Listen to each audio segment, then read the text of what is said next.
Hello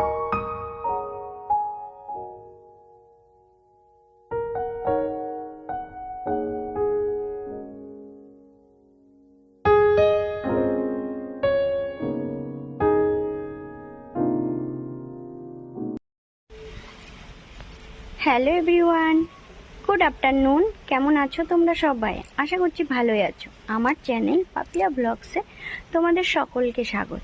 চলো ফার্স্টেই আমি আমার পরিচয়টা দিয়ে নিই।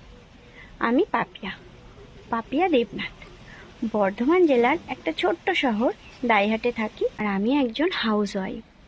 আর ইউটিউবে আমার চ্যানেল খোলার একমাত্র কারণ হচ্ছে সবার মতো আমারও কিছু স্বপ্ন আছে, যেগুলো তোমাদের ভালোবাসা ছাড়া কোনোদিনও সম্ভব হবে না। তো আমি চাই আমার চ্যানেলটিকে ভালোবেসে পাশে থেকো। ফার্স্টের ভিউটা দেখে বুঝতেই পেরেছো আমাদের বাড়িটা কিন্তু অনেকটাই ভেতরে, একটু গ্রামের ভেতরে। তো আমার এটা ইউটিউবে ফার্স্ট ভিডিও। এখানে তোমরা আমার লাইফস্টাইল, কুকিং, শপিং এগুলোই দেখতে পাবে। তো আশা করছি ভিডিওগুলো তোমাদের ভালো লাগবে। আর যদি আমার এই ভিডিওটি তোমাদের ভালো লেগে থাকে তো প্লিজ আমার চ্যানেলটিকে সাবস্ক্রাইব করে আমার পাশে থেকো। আর ইউটিউব এমন একটা প্ল্যাটফর্ম যেখানে সবাই সবাইকে সাপোর্ট করলে অনেকটা দূর এগিয়ে যাওয়া যায়। তো চলো আজকের ভিডিওটি আমি এখানেই শেষ করছি। দেখা হচ্ছে অন্য একটা ভিডিওতে অন্য কোনো সময়। তো ততক্ষণ তোমরা সুস্থ থেকো, ভালো থেকো। টাটা।